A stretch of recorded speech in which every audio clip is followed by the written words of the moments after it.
Good afternoon. My name is David, and I will be your conference operator today. At this time, I would like to welcome everyone to the Electronic Arts Q3 Fiscal 2021 Earnings Conference Call.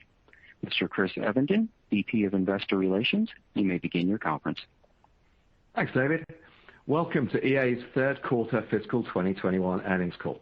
With me from their homes today are Andrew Wilson, our CEO, and Blake Jorgensen, our CFO and COO.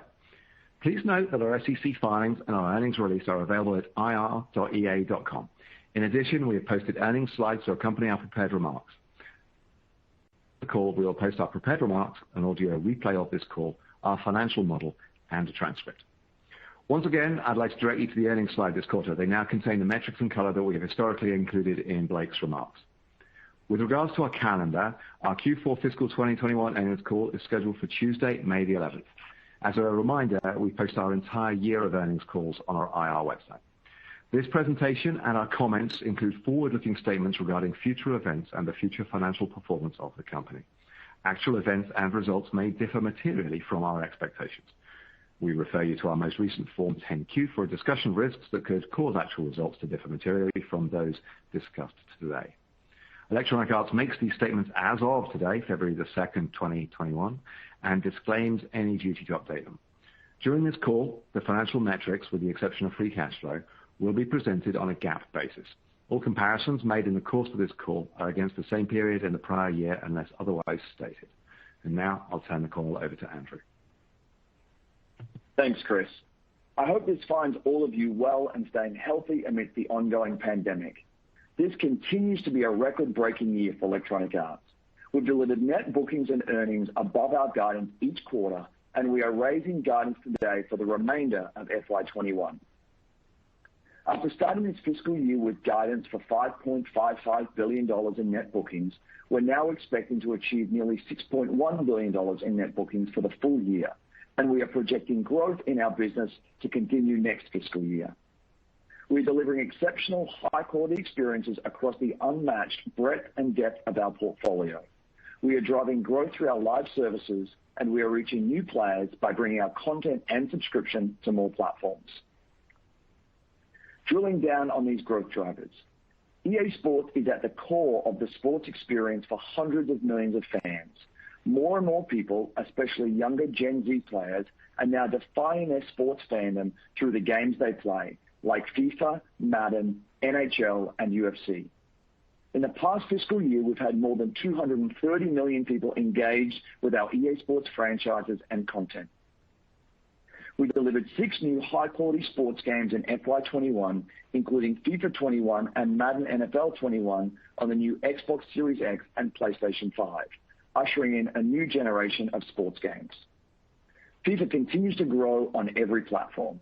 We set a new record of nearly 6 million daily active players in FIFA Ultimate Team in December, and FUT matches have grown a staggering 177% year over year. FIFA Online 4 in Korea has had higher player acquisition in every quarter of this year compared to last year, and we now have nearly 21 million players in FIFA Mobile Asia. We are driving growth across our EA Sports portfolio. Madden NFL has more players engaged in the franchise than ever before. NHL engagement is up 13% year over year, and since launch, UFC 4 has consistently had 20% more daily players than our previous game. EA Sports is at the center of innovation, both in our games as well as how fans are connecting through our games to their friends and to the sports they love.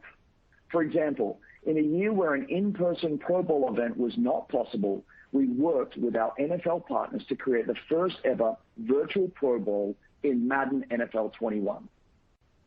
This was a groundbreaking experience for fans, where playing Madden actually helped to select 2 Pro Bowl players.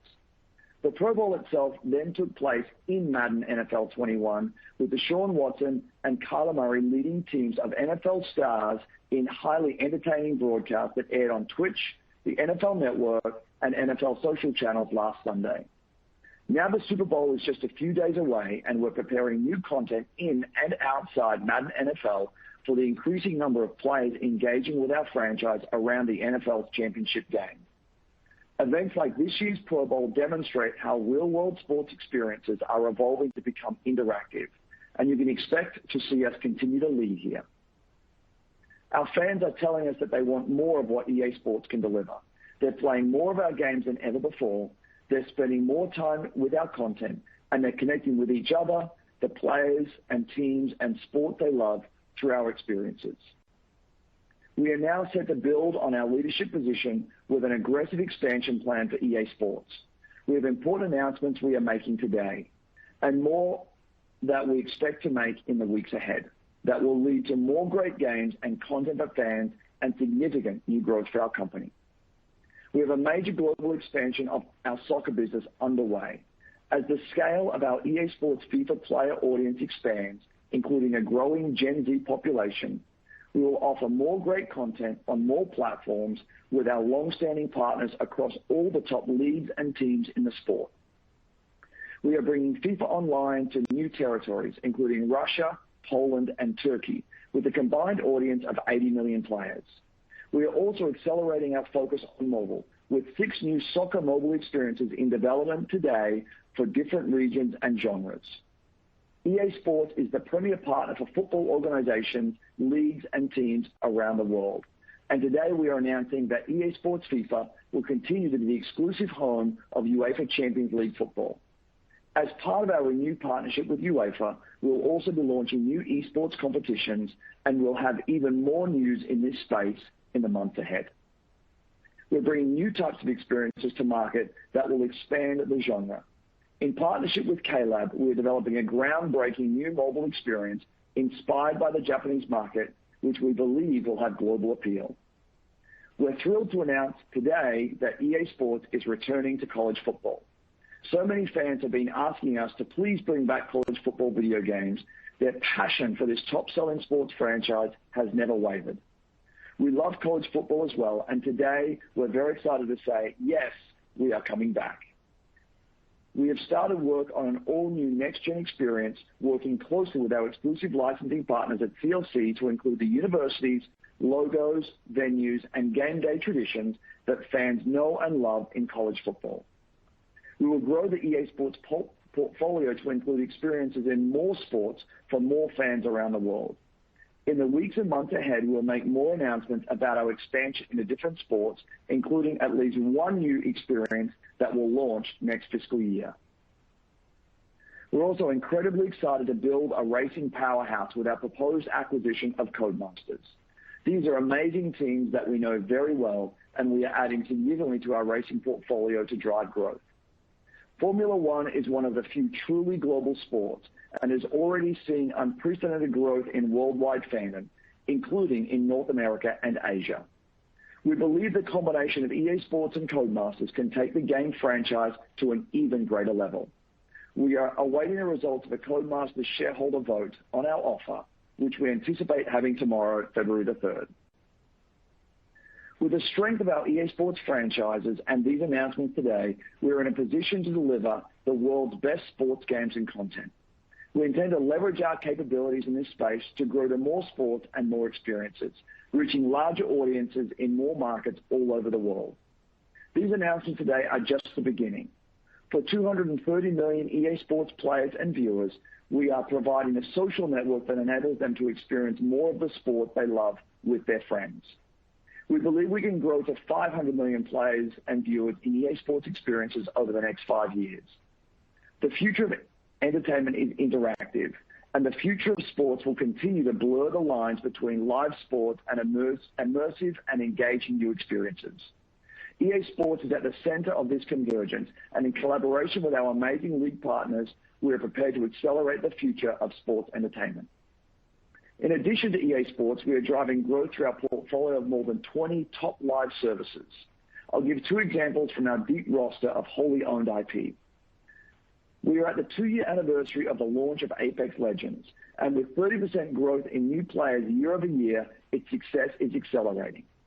The unique seasons of live service content delivered by our talented Respawn team are expanding the Apex audience, bringing in more players with great storytelling and engaging in-game events. Competitive play in Apex Legends is also reaching and entertaining more viewers, with recent events in November driving new viewership and watch time records. This is an outstanding live service business that continues to grow across multiple dimensions. Launching the game on Steam is bringing in new PC players. We will launch on the Nintendo Switch on March 9, and we'll expand further with our Apex mobile game rolling out in FY22. The Sims 4 has grown every year since launch. As we expand the experience, more new and relevant content, we engage a diverse and growing audience spanning players of all ages and demographics. Live to date, more than 33 million people have now played The Sims 4, and daily, weekly, and monthly average players in the game all reached all-time highs for the third quarter in December. Our Maxis team just delivered the 10th expansion pack for The Sims 4, and we see continued growth for our Sims business in FY22. We have the ability to bring games to every platform, and we are driving continual expansion of our total addressable market. Mobile continues to be a key opportunity for us. Games like Star Wars Galaxy of Heroes continue to be deeply engaging for players and very successful businesses, and we have plans to aggressively grow our mobile portfolio. We're also expanding our lead in subscriptions. The groundbreaking integration of our EA Play service with Microsoft Game Pass has accelerated our subscription business, with nearly 13 million players now active in our service across 4 platforms: Xbox, PlayStation, Steam, and our EA client. With more players valuing the subscription model, and with our scale across platforms and content, we are building a strong, growing business with recurrent revenue. We also have new streaming players joining our network through Xbox Cloud Gaming with Game Pass Ultimate and other partners, and we are committed to advancing cloud as a meaningful part of the future of the gaming ecosystem. FY21 has been a year of outstanding growth while working through the challenges of the ongoing pandemic. Our execution continues to be strong even with our employees working from home, and we expect that most will continue to do so through September. The creativity and innovation of our talented teams is enabling us to deliver more great experiences in our leading franchises and live services. We have a deep and robust pipeline of new content with more than 35 new games in various levels of incubation and development for the future. We're looking forward to sharing a lot more about our FY22 plans in the months ahead, including our next Battlefield experience, which will mark a return to all-out military warfare. The game takes full advantage of the power of next-generation platforms to bring massive, immersive battles to life with more players than ever before. Featuring maps with unprecedented scale, the next edition of Battlefield takes all the destruction, player agency, vehicle and weapon combat that the franchise is known for and elevates it to another level. The team is focused, and the game is ahead of our internal milestones. We'll reveal the game in the spring and deliver a defining Battlefield experience for our players in the 2021 holiday season. Games helped fill a great need in people's lives through 2020. Our franchises are where so many around the world are coming for connection, entertainment, and inspiration. We're looking forward to delivering more great experiences for hundreds of millions of people engaging with us and driving continued growth in our business through Q4 and into FY22. Now, I'll turn the call over to Blake. Thanks, Andrew. We delivered net bookings well above our expectations this quarter. The beat was driven by our live services, led by outperformance in Ultimate Team and Apex Legends. We delivered GAAP net revenue of $1.7 billion and record net bookings of $2.4 billion. We've built our live services for longevity. FIFA and Madden have both been around for decades. Measured over the last 10 fiscal years, the FIFA franchise has grown at a cumulative annual growth rate of nearly 50%, and Madden at nearly 60%. The Sims 4 is on track for its 6th consecutive year of growth, and Apex Legends for its 2nd, at the beginning of what we hope will be a similar long run for this title. I'd iterate and amplify here that we expect Apex to deliver well over $500 million in net bookings this year, compared to our original expectations of $300 to $400 million. The Apex team has really embraced the playfulness of the characters and gameplay. The team has focused on having more fun in the craft of building and experimenting with new modes and ways to explore the Apex universe and characters. This has been paying off, with a compound average growth rate of 14% per season, as measured from Season 2. That's equivalent to an annual compounded annual growth rate of about 65%. With regards to the sports opportunity in particular, we estimate the worldwide sports video games software segment is about $7 billion on console and PC today. It's grown by about 13% annually since 2016. We're the leader in that segment and are now applying our full focus to the spectrum of sports opportunities from casual to core. The global gaming market for sports is presently about $4.3 billion in size and growing fast at about 24% a year. We're barely scratching the surface of this massive opportunity, but we have a lot of projects in flight, and you'll hear more about our activities here in the year to come. Operationally, we're working in challenging times, but we've been able to lean into the advantages that come with our scale to deliver games of quality with remarkably little impact on timing. This quarter, we launched FIFA 21, NHL 21, Need for Speed Hot Pursuit Remastered, and Medal of Honor Above and Beyond. We also extended FIFA and Madden to PlayStation 5 and Xbox Series X, and Star Wars Jedi Fallen Order to Stadia, and added our EA Play services to Microsoft's Game Pass. We continued a packed schedule of live events for Ultimate Team across FIFA, Madden, and NHL. We launched Season 7 for Apex and launched Season 8 today. We launched the Snowy Escapes package for The Sims. The step function jump in digital sales prompted by COVID appears resilient, with digital representing 62% of units sold through in the quarter, up 13 percentage points from last year. Mobile showed its third consecutive quarter of year-on-year growth, with outperformance across the board this quarter, led by Star Wars Galaxy of Heroes and FIFA Mobile. We'll have much more to say about our mobile strategy later this year, and we continue to be excited about the games we currently have in flight. Operating expenses came in materially below our expectations, primarily driven by the phasing of marketing investments. We had a new record in trailing 12-month operating cash flow of $2.06 billion. The quarter was very close to our record for quarterly cash flow, which we delivered back in Q3 fiscal 2017 with the help of Battlefield 1. Needless to say, we're excited about the potential for the next Battlefield in Q3 next fiscal year. Our expectations for full-year GAAP revenue is $5.6 billion, cost of revenue to be $1.447 billion, and earnings per share of $2.54. Remember that our guidance EPS calculation does not factor in future buybacks under our recently announced 2-year, $2.6 billion share repurchase program. We are reaffirming our operating cash flow guidance of $1.85 billion. We continue to anticipate capital expenditures of around $125 million, which would deliver free cash flow of about $1.725 billion.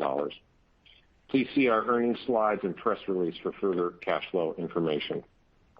We're raising our net bookings expectation for the year to be $6.075 billion, up $125 million from our prior guidance. This is driven by continued strength in our local services, particularly FIFA and Apex Legends. It is $525 million above our expectations at the start of the year, despite the changes we made to the product slate during the year. We expect this year to be 13% over prior year, even with a lighter release slate versus the prior year and an FX headwind of about $55 million. For the fourth quarter, we now expect GAAP net revenue of $1.317 billion, cost of revenue to be $302 million, and operating expenses of $837 million. This results in a loss per share of 7 cents for the fourth quarter. We anticipate net bookings for the fourth quarter to be $1.375 billion, which is an increase of $75 million over our prior guidance. We've built a foundation for growth in fiscal 2022. We have successfully brought new people into our ecosystem. We're providing great content for people who want to spend more time there. We've been working hard on new titles and new platforms. We expect this to deliver significant organic growth in fiscal 2022. Formal guidance will follow in our Q4 call, but I can tell you now that the Battlefield team is doing an incredible job. They're way ahead of where they were in prior product cycles, on track for their earliest feature complete in franchise history. Meanwhile, the live service teams for FIFA, Apex Legends, The Sims, and Madden all continue to outdo themselves. And of course, we'll have other surprises that we'll reveal when the time is right. Now I'll hand the call back to Andrew. Thanks, Blake. Strong execution throughout FY21 has brought us to this point, and the drivers of future growth are foundational to our business. Our teams are creating amazing, high-quality games and content for more players around the world than ever before. Our live services that extend and enhance these experiences are keeping players engaged over the long term. And we are transforming our business for continued expansion, growing our portfolio, and enabling ways for players to connect with each other and engage deeply with their favorite content. We're looking forward to a strong Q4 and a year of continued growth in FY22. Now, Blake and I are here for your questions. In order to ask a question, you will need to press star 1 on your telephone. To withdraw your question, press the pound or hash key. Please stand by while we compile the Q&A roster. Your first question comes from the line of Brian Nowak with Morgan Stanley. Your line is open. Hi, guys. It's Matt on for Brian. Thanks for taking the question. 2, if I could. So you guys put out a statement last month that you have multiple Star Wars games still in development. I'm just curious if you can give us an update on those franchises and what we should expect, from 2023 forward. And then just the second one is, at the point that you guys kind of came into the beginning of fiscal Q3, it was on the tail end of the summer. It felt like, parts of the country had partially reopened before, locking down again. So I just wonder what the experience you saw over the course of Q3 was in terms of, had people churned out at the beginning who then came back into gaming, as other entertainment options became more restricted, or what did you see in user behavior over the course of the quarter? Thank you. Yeah, so let me jump into that in the context of Star Wars. We won't be announcing new things here, but what I would say is if you look at our history with Star Wars, we've had a long and very profitable relationship. First with LucasArts, and then with Lucasfilm, and then with Lucasfilm as part of Disney. We have generated, a number of great franchises: Star Wars: Knights of the Old Republic, Galaxy of Heroes, Battlefront, Jedi: Fallen Order, and most recently Squadrons. That represents over 3 billion life-to-date net bookings and 52 million games sold. And Galaxy of Heroes is a billion-dollar franchise. As we've established these very strong parts of that franchise, you should expect that we will continue to invest in those, as well as some new experiences across platforms for the future. With respect to engagement more broadly, I think that we've seen strong engagement, throughout the last year.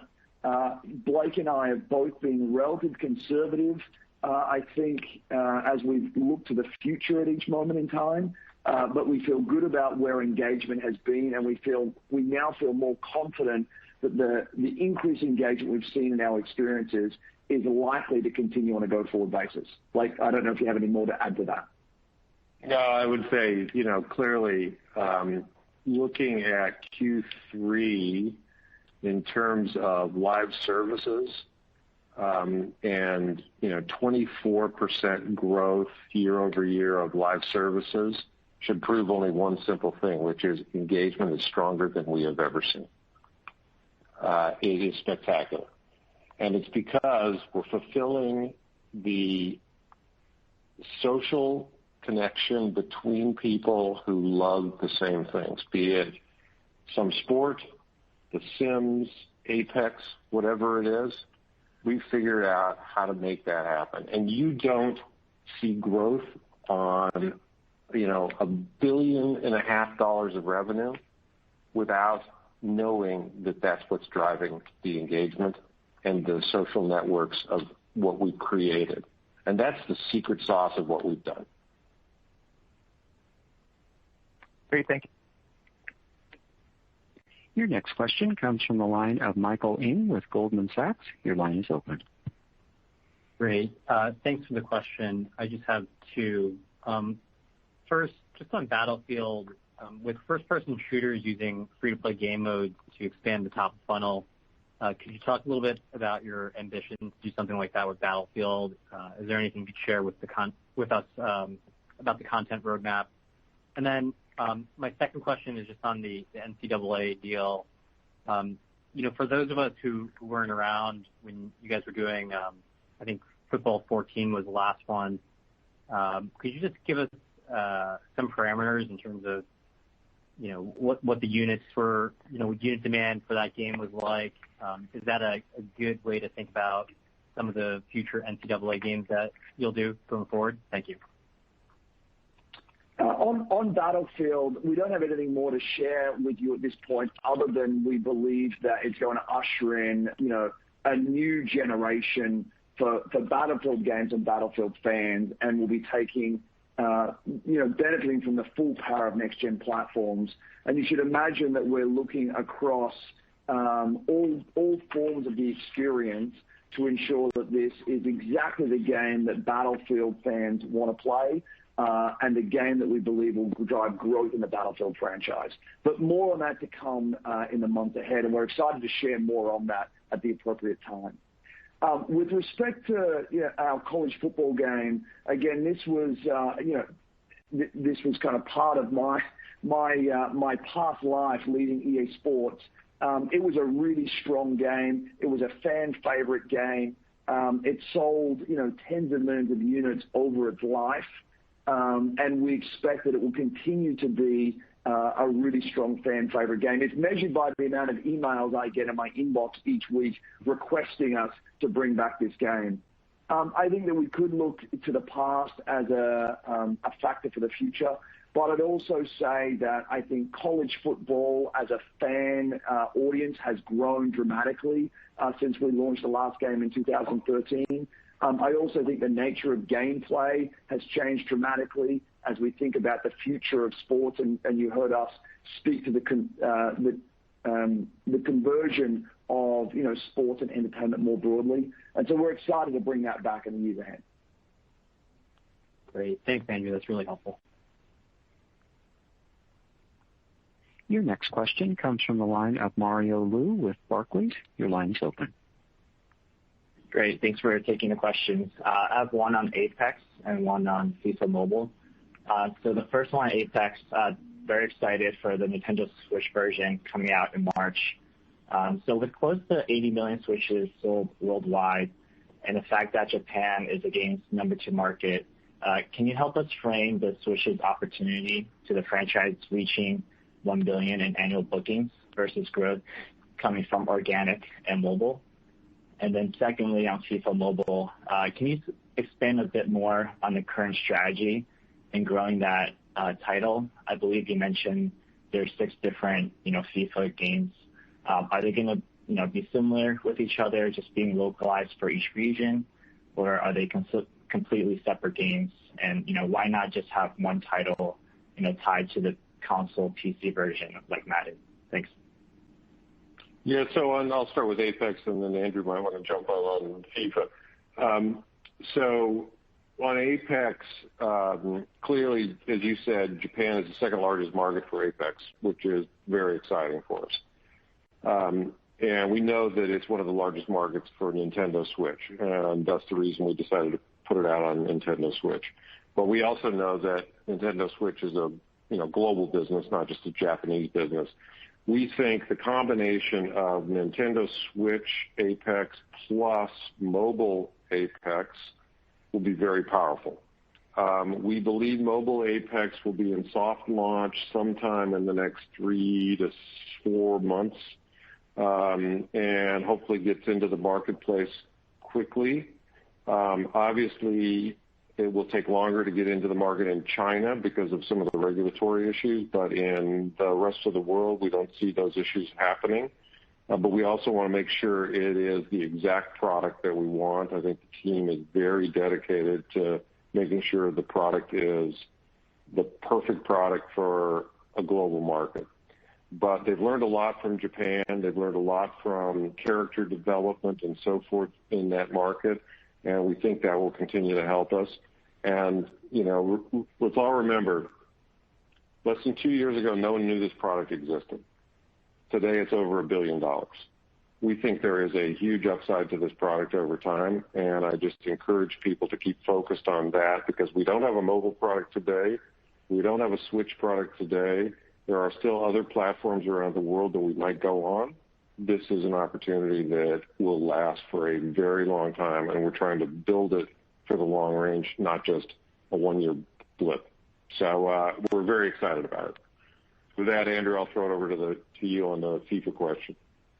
Yeah, on FIFA, I think the best way to think about this is soccer is the world's largest sport by a wide margin.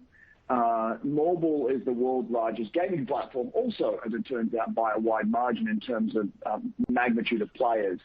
What we know about soccer as we travel around the world, and what we know about mobile as we look at the growing player base, is that soccer means different things to different people in different markets. And certainly, as we look at the magnitude of players that come into the mobile ecosystem, they're often looking for different types of experiences with respect to subject matter that they love. And so as we look at our FIFA business, building off the strength of our licensing relationships on a global basis, we think there is an opportunity to deliver a number of different experiences across the mobile platform for different geographies and different player cohorts based on what they're looking for. And we think that represents a tremendous growth opportunity for us. Great. Helpful. Thank you both. Your next question comes from the line of Ryan G. with Bank of America. Your line is open. Yep. Hey, good afternoon, everybody. Thanks for taking the question. The first on live services. So I think last quarter was down 7% year over year. This quarter was up, I believe, 28%. But given the timing shift for some of the sports games, I don't know that either quarter is really that representative.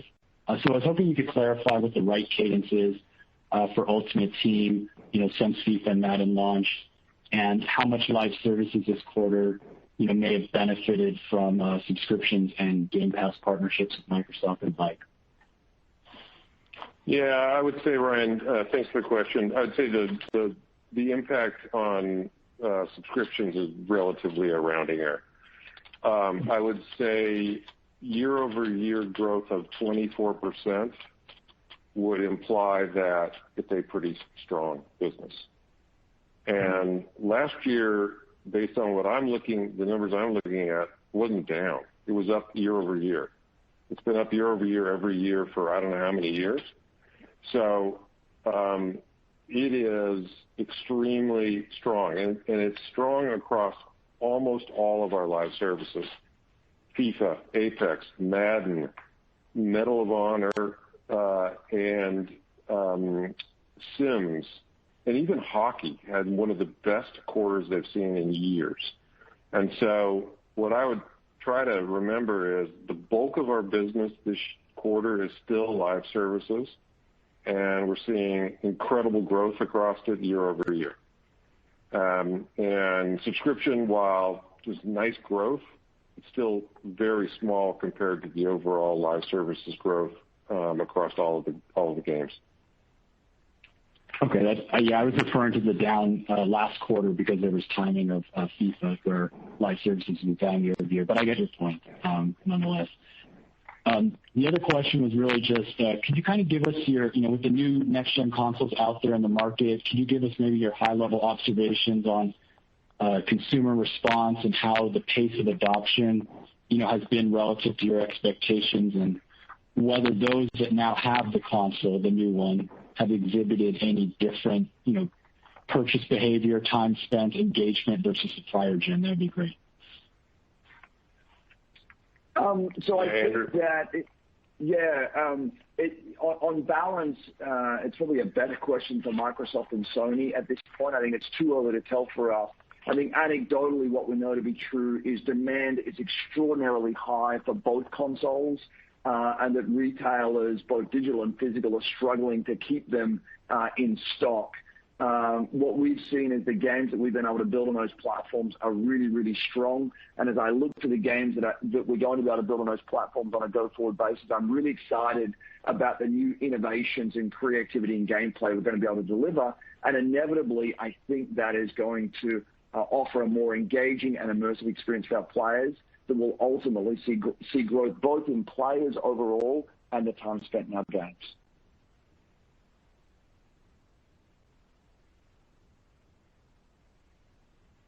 Your next question comes from the line of Todd Younger with Sanford Bernstein. Your line is open.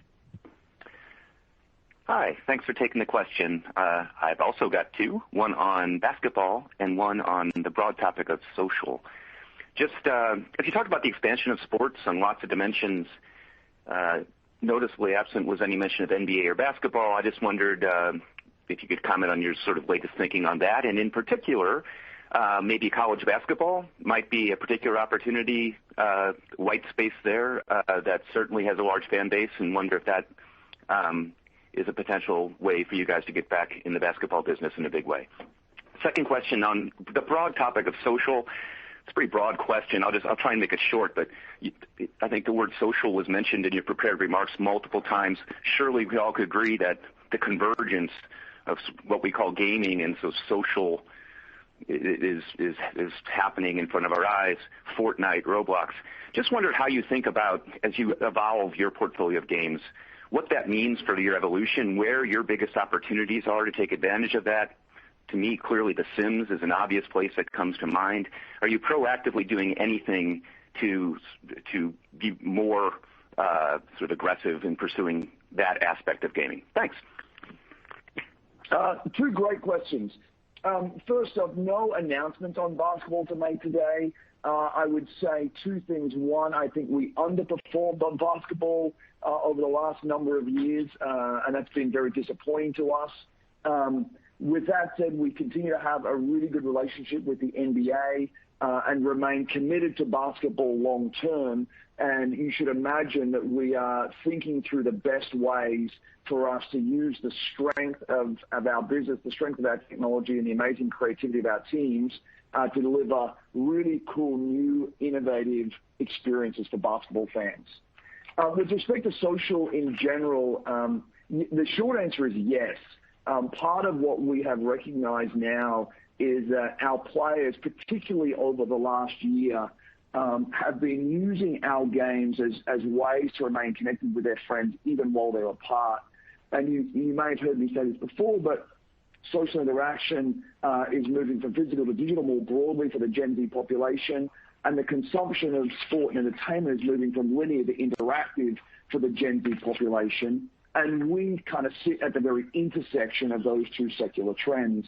And so what we've started to do is really build around our content to ensure that we're providing more social opportunities for our fans. And the Madden Pro Bowl over the weekend was one such example of how we can take our game at the center of a social ecosystem and build around that for fans, both fans who play our games and fans who interact with players of our games. When we think about our sports franchises, when we think about Apex, when we think about The Sims, when we think about mobile on a go-forward basis, we think there is a tremendous opportunity for us to build more into that and deliver on this social interaction our fans are asking for. And you should expect us to talk more about that in the future as we think about community, commentary, social interaction, competition, all wrapped in the data that our Gen Z fans are using on a day-to-day basis to play our games. Terrific. Thanks a lot. Your next question comes from the line of Mike Hickey with Benchmark Company. Your line is open. Hey, Andrew, Blake, Chris, Aaron, congrats on the quarter, guys. Thanks for taking my questions. Just two as well. The first one on your BioWare studio, it looked like you've had a few more executives turn over there. I think Casey and Mark left the studio. Can you update us on the executive leadership at BioWare and the product roadmap from those guys would be helpful. And then on Star Wars, obviously that license is not exclusive. It seems like you'd probably be doing less SKUs. How do you think about sort of realigning your development resources and broadly speaking, how do you think about licensed IP versus owned IP in the sort of non-sports category? Thanks, guys.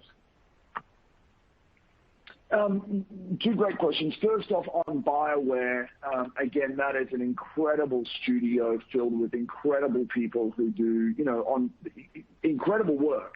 And I think that from the outside world, there have been some blips in their delivery of the last couple of years, but that has come as a result of them pushing deeply into innovation and creativity, and we feel very, very confident about their future roadmap. And we've talked about games like Dragon Age and Mass Effect in their future. With respect to Casey and Mark leaving, again, both good friends of mine. We have tremendous respect for both of them. But this happens in the natural course of creative organizations from time to time. And we feel very, very good about the ongoing leadership of that studio and the many people who come to work every day to deliver, great innovation and creativity. And we look forward to sharing more about what's coming from BioWare in the near future. And you will have just seen, our Mass Effect Trilogy Legendary Edition announced, and that has been extraordinarily well received by BioWare fans. And so, we're encouraged by what that studio will continue to deliver. In terms of Star Wars, I don't think you should imagine that the fact that some other people will build some Star Wars games is going to change our commitment to that IP or our ability to build the appropriate number of games. And as I said before, we've had a long partnership with Disney, both before our exclusive period that gave us a great opportunity to really establish some very strong franchises like Battlefront, like Star Wars Galaxy of Heroes, like Jedi Fallen Order, like Squadrons. You should expect us to continue to invest in our Star Wars relationship. It's been very profitable to this point, over $3 billion in net bookings, and we're excited by what we'll be able to do in the future. But you shouldn't read this as necessarily us building less titles. I think what you should take from us more broadly as a company is that we believe in our ability to execute and deliver great, high quality, deeply engaging content for our fans across both our sports business, our wholly owned IP business, and our licensed partnership business like the one we have with Star Wars. And we feel confident and comfortable that we're going to be able to deliver great games for the future. Thanks, guys. Best of luck. Your next question comes from the line of Drew Crum with Stifel. Your line is open. Okay, thanks. Hey, guys. Good afternoon. Question on Codemasters and as it relates to your commentary on sports and the accompanying growth rates by platform. How has racing as a genre performed, and how quickly would you intend to ramp live services on the Codemaster titles? My second question pertains to your guidance. So, last year with fiscal 3Q earnings, you suggested that fiscal 22 growth would accelerate with the next-gen consoles and Battlefield serving as the key drivers. Now you fast forward to today, your comp will presumably be much higher than where you thought it would be, but you still have those two pieces in place, plus you're adding Codemasters, and you talked about a number of initiatives with FIFA and Apex today. So given that, is accelerating growth in fiscal 22 remotely possible? Thanks. Yeah, Drew, let me start with the second question. We wouldn't come out and say that accelerating growth was possible or we're confident of it if we weren't confident of it. I mean, what we're saying is we believe that the trends that we see in this year's business will continue. We have Battlefield next year, and we haven't actually even put in place what we think Codemasters could deliver because the deal's not closed yet. And so we're clearly thinking and saying we see coming off of the year in which we started at $5.55 billion, we're now telling people we're close to $6.1 billion in revenue, and we're telling people we're going to grow again next year. I think you guys should take that as an incredible level of commitment and confidence on where the business is going, absent even additions from non-organic growth, because we spelled out this is organic growth we're talking about. Right. And so I would be very focused on that. There is a lot of spin right now in the marketplace around the fact that we decided to capitalize part of the GILTI tax regime's R&D expenses in our fourth quarter to try to get behind it.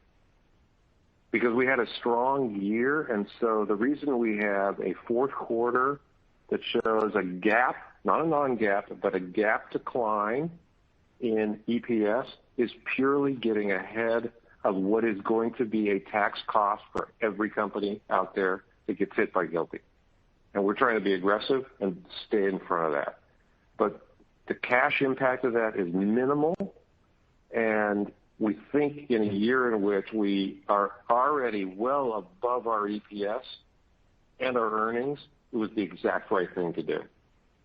And I'm not sure why everyone wants to spin on that, but I would dig in a little bit, ask the questions, and make sure you understand what that really means. I know that's not the question you asked, but I want to make sure it's clear to everybody that that's exactly what's going on right now.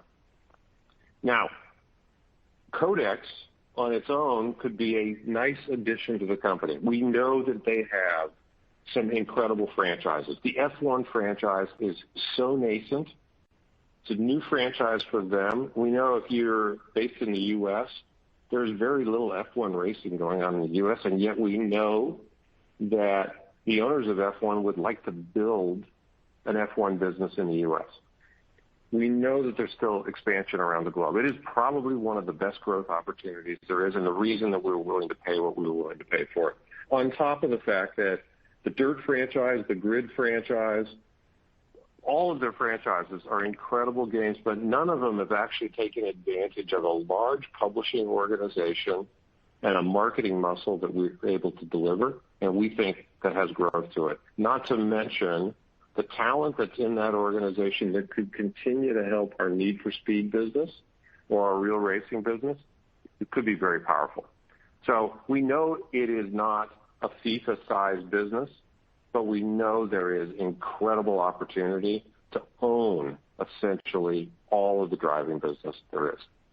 So with that passionate answer, I've forgotten what your other question was. So, yeah, I just asked about the racing genre. Yeah, how racing has performed as a category. Well, you know what? We know that every year we put out a Need for Speed, it does extremely well. It's one of those kind of games that if mom goes into the store or goes online and doesn't want her son or daughter to be playing something that might look, a little too competitive or might be too sports oriented, driving has always been an incredible opportunity in the marketplace. And we know it's not going to be the size of FIFA, but we believe that there is a huge potential, particularly as you think about the growth of the underlying franchises that we might be able to help drive. And that's why we're so excited about it. Okay. Thanks, Blake. Your next question comes from the line of Matthew Thornton with Truist Securities. Your line is open. Hey, good afternoon, Andrew and Blake. Thanks for taking the question. Maybe two, if I could. One, just touching back on Codemasters again, and then just one on some of the FIFA mobile and online initiatives. On Codemasters, can you talk maybe just conceptually about what a cadence could look like in that genre? Because obviously you already have Need for Speed on the docket for next year, but is that a genre where you could conceivably see a track title plus a rally title plus a street title every year, or does that get too crowded? I'm just kind of curious how you're thinking about cadence, maybe just conceptually, because I know that the deal's not closed yet. And then just secondly, and I apologize if you hit on this, the initiatives around FIFA Mobile, the 6 games in development, as well as the PC Online 4 expansion to more markets. Any timeline color you could provide and kind of when that commences, when it starts, when we start to see developments, and how fast that kind of happens? And any color there would be helpful. Thanks, guys. Yeah, so let me on Codemasters, it's still early, too early for us to kind of be able to outline all of that. Again, the deal hasn't closed yet. But as I think about this as an opportunity, I start with the fact that we would be able to bring together all of the greatest racing talent in our industry, or most of the great racing talent in our industry. When I think about taking that collection of talent and pointing them at Need for Speed, pointing them at Formula One, pointing them at Grid, pointing them at Dirt, and thinking about how all of that might happen with regular launches of those titles, with really strong live services wrapped around them, which we don't yet see in the Codemasters games, all powered by the leverage of the marketing organization that we have behind us. I think the opportunity is really, really strong. And so you should imagine that as we think about this, Need for Speed, which is already one of the leading racing franchises that we launch every other year, we think there might be opportunities around growth of releases and certainly growth of that title. We think that F1 plus live service plus our marketing muscle is a profound opportunity. And we think that Grid and Dirt also represent, great new additions to our portfolio. But the big win here is bringing together what we believe is going to be the greatest collection of racing talent in the industry. With respect to FIFA, all of these things are in play. You will have seen, and we talked about this, even our existing FIFA Mobile game has grown year over year. Our FIFA Mobile Asia game continues to expand and has grown year over year. We are working with K-Lab in Japan on a Japanese-inspired game, focused on the Japanese market that we believe will have global appeal. But Jeff Karp, as he's come into our mobile organization, we've consolidated that organization. We've brought all of sports and all our other mobile titles together. And we have identified sport, and particularly soccer, as a really, really big global opportunity. As a background, Jeff at one time ran marketing for EA Sports many, many years ago. On leaving EA, he ran a number of mobile companies and has come back and is having a tremendous impact on that business. And so no more announcements specifically today, but you should expect over the next year or two that we're going to roll out growth in this business.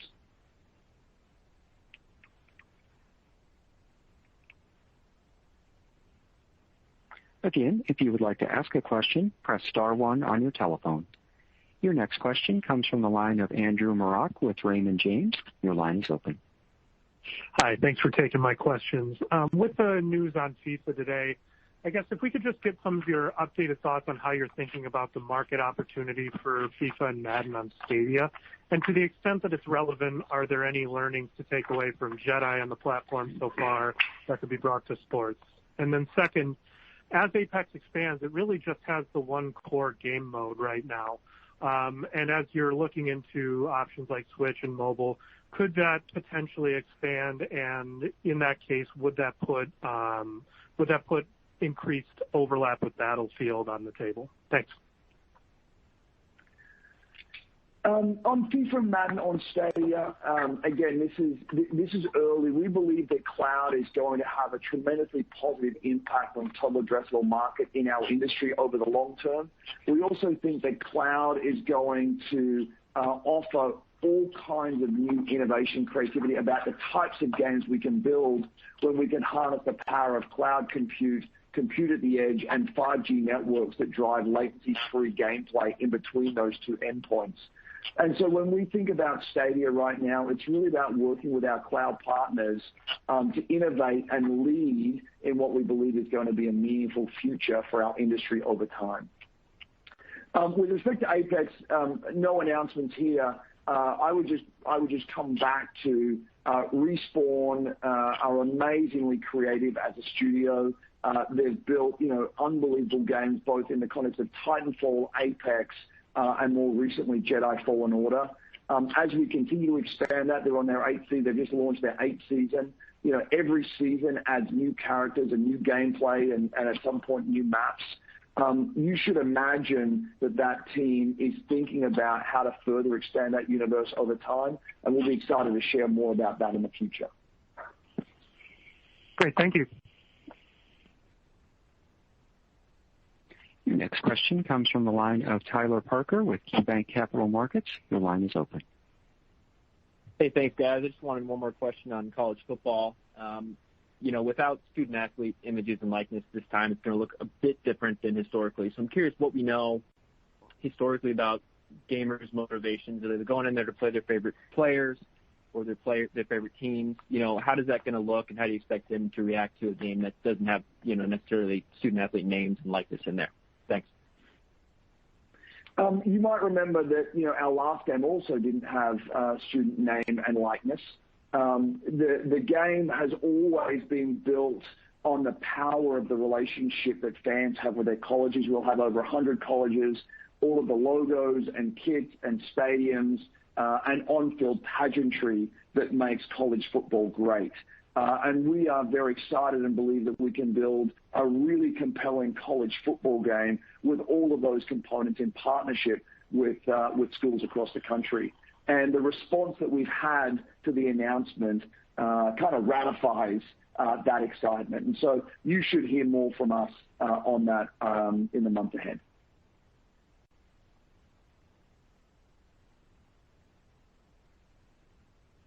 Your next question comes from the line of Eric Handler with MKM Partners. Your line is open. Hi, thanks for the question. Actually got two questions. First, Blake, I think you did touch on it on a GAAP basis, but your fourth quarter non-GAAP guidance for operating expenses is like $19 million, which is a huge step up from last year's third quarter and a step up from the normally big third quarter. So what's really driving that increase, and should that carry over into next year as well? And then I'll follow up question for Andrew. Yeah, so think about it, Eric, as a couple of things. One is we've continued to try to do everything possible to support our workforce in a work-from-home mode and a COVID support. And so you can assume that some portion of those expenses are associated with that, and they may be expenses that would drift into next year. Second is we are having, obviously we're having one of the best years we've ever had. And what does that mean for us? It means we want to take advantage of the strength in our organization and the ability to hire people, particularly when other companies are not able to do that. And we think this is a unique opportunity for us to go out and continue to try to grow great teams.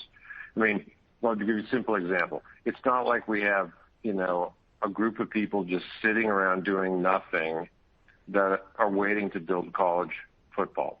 We're going to need to grow a team to do that. We think it's the right thing to do. We, I think, manage the economics of our teams well.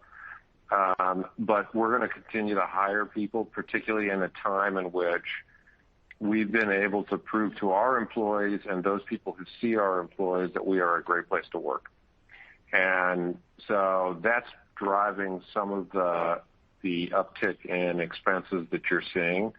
And then I would just go back in history and look at, okay, how good were we at always forecasting OPEX? Are we that good at it? Probably not. So with that, I'll turn it to Andrew for your second question. Thanks, Blake. Andrew, big picture question here. When you look at the success Roblox has seen this year, and obviously Minecraft's been a huge hit, do you think any of your content could translate well to sort of a user-generated platform? Great question. And the short answer is yes. And, again, Sims has been a user-generated platform since its inception. And we've seen creation and sharing on that platform. Maybe not to the extent of a Minecraft or a Roblox, certainly, but as we look at the Maxis team, that's certainly something that is front and center for how they think about that franchise. We're also thinking about this in the context of some of our new experiences, and we have an entire group inside the company right now focused on player agency and creation at a player level. And as we roll out those experiences over time, you should expect that some of those will be kind of bound to a game in the way that Minecraft is. Sims Maxis will be a great example of that. And some of those will be platform level. Again, we have some great game development tools, and we think over time there might be an opportunity to share those with our communities and allow them to create new content with those tools over time. It's certainly a developing area of our industry. It's something that Gen Z players are really gravitating towards. And when we think about developing a social network for Gen Z players around each of our major franchises, we think about user-generated content as a very central strand of the DNA of those experiences in those communities. Great. Thank you very much. Okay. There are no further questions. Sorry, I was going to say, I think that brings to the end. Thank you very much for everybody.